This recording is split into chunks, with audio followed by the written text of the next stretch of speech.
गांव ढाणियों पधारेड़ा बड़ा बुजुर्ग और पंचा और पट्टीदारा ता सगड़ा ने घणो घणो राम राम। और आज ओ पाचो लोकसभा के चुनाव के उत्सव नागौर की बेटी के रूप में डॉक्टर ज्योति मिर्धा जी विश्व की सबसे बड़ी पार्टी भारतीय जनता पार्टी की उम्मीदवार के रूप में और देश के और विश्व के सबसे लोकप्रिय प्रधानमंत्री आदरणीय नरेंद्र मोदी जी के जो 400 पार का नारा और विकसित भारत का सपना हम सब भारतवासियों के रूप में दिया है, उसमें नागौर की भागीदारी किस रूप में हो उसको फलीभूत करने के लिए आशीर्वाद देने के लिए गांव ढाणी से समस्त युवा बुजुर्ग पधारे, उनका मैं हृदय की गहराइयों से आभार धन्यवाद देना चाहता हूँ। मेरा भाषण देने का मन नहीं था, रामकरण जी ने कहा पापा जी बोलेंगे, उन्होंने मना कर दिया कि मेरा आशीर्वाद उनका ज्योति जी के साथ है हमेशा। आज सबसे बड़ी बात जो एक नागौर जिले में चलती है जबकि सबना ज्यादा माए कालजे की टीस के रूप में लागे, आप सब माराऊ अनुभवी और बुजुर्ग हो जका जीवन का करीब करीब 50 उबारे का बसंत दे के आओ। एक बड़ी दुखद बात है, नागौर वो जिलो है जको गीता में गाई जे मायरे के रूप में बी के रूप में अपना सामला कैंडिडेट जका भी को और भी का समर्थक एक भावना के रूप में चलावे कि अब का तीसरो मायरो भरनू है, चौथो मायरो भरनू है। अरे बड़े शर्म की बात है, आपा नागौर का बे चौधरीया, आपा खियाणे का और जाहिल का और नागौर का बे चौधरीया जका राज के खजाने हो आपकी बेटी के बहन के मायरो भरियो, तो आपा सगड़ा ने भी बात में सकारात्मक रूप में ले और अपनी बहन अपनी बेटी डॉक्टर ज्योति मिर्धा जी ने 19 तारीख का घना वोट दिए और ये नागौर लोकसभा क्षेत्र मोदी जी की जी माड़ा 400 पार की है, बिग माए नागौर की भी भागीदारी हुए। एक शिक्षित और पढ़ी लिखी जो अपने कभी इस राजनीतिक जीवन में 4 पीढ़ी से मिर्धा परिवार पर कलंक नहीं लगा किसी एक पैसे का,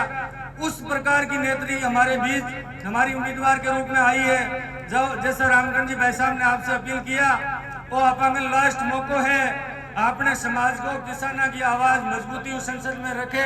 अपनी बात राज्य सरकार के सामने रखे, तो आपा सगड़ा संकल्प ले डॉक्टर ज्योति मिर्धा जी ने गांव ढाणियों ज्यादा हर बूथ पर वोट दिरार विजय लेबा को संकल्प ले रटाऊं जानो है। राम राम सा बोलो भारत माता की, डॉक्टर ज्योति मिर्धा। अब माननीय ज्योति मिर्धा जी खड़े हो रहे हैं, उससे पहले 30 सेकंड आशु सिंह जी सूरपुरा बोलेंगे जो 52,000 वोट लिए जोटोड़ा में निर्दलीय बीजेपी की टिकट मांगी थी, उनको किसी कारणवश मिली नहीं, तो 1 मिनट लेंगे ज्योति मिर्धा जी। ये लास्ट भाषण है, उसके बाद में आपका ही भाषण आपका ही सुनेंगे। आप पहले बोल दोगे तो सब पब्लिक चली जाएगी, इसलिए पहले हम हमारा मौका निकाल लेते हैं। आशु सिंह जी सूरपुरा जोटवाड़ा से इंडिपेंडेंट चुनाव लड़ा था, 52,000 वोट लिए थे। भारत माता की। देखो हाँ 55 आधा एक ही बात है। देखो मैं निवेदन करूं कि मेरा तो यहाँ आने का कोई कार्यक्रम भी नहीं था और निर्दलीय तो फिर पार्टी का कार्यक्रम में मैं भी आनाकानी कर दी मैं तो, लेकिन मेघराज सिंह साहब को आदेश हुआ कि तेरे को तो चलना ही पड़ेगा, तो मैंने कहा आप कहोगे तो कुएं में भी पड़ जाएंगे, हम तो आपके पीछे ही। और ये मेरा सौभाग्य है कि हमारी बड़ी बहन ज्योति मिर्धा जी का ये कार्यक्रम और उसमें मुझे आने का सौभाग्य मिला। आपके दर्शन हुए, आप सभी के दर्शन हुए, तो मैं आपको आज विश्वास दिला रहा हूं। आपको पता होगा कि नागौर जिले के कम से कम जोटवाड़ा ऐसी जगह है जहां 1 लाख परिवार रहते हैं, और आपको विश्वास दिला रहे हैं कि नागौर तो पता नहीं दोबारा आए कि नहीं आए चुनाव में, लेकिन जयपुर से बैठे बैठे ही गोटी घुमा देंगे क्योंकि सारे हमारे संपर्क में। और आपको महसूस होगा कि आपको जयपुर वालों के भी वोट सबके जो यहाँ जुड़े हुए हैं उनके परिवार सबके यहाँ रह रहे हैं, उसमें विशेष रूप से आपको योगदान मिलेगा। और धन्यवाद देना चाहूंगा मेघराज सिंह साहब का कि उन्होंने जिस प्रकार से हमेशा 36 कौम को साथ लेके ये चले, उसी कड़ी में आज विशेष रूप से मेघवाल समाज के एक बड़े तबके को साथ लेकर आज यहाँ भारतीय जनता पार्टी की सदस्यता भी दिलाई है और आपको समर्थन करने का एक शपथ भी दिलाई है। आप सबका धन्यवाद, आप सबने अमूल्य समय निकाला। और इसमें मैं कहूंगा कि यह चुनाव ज्योति मिर्धा जी का चुनाव नहीं, ये केवल और केवल एक राष्ट्र का चुनाव है। और इस राष्ट्र के चुनाव में, क्योंकि देखो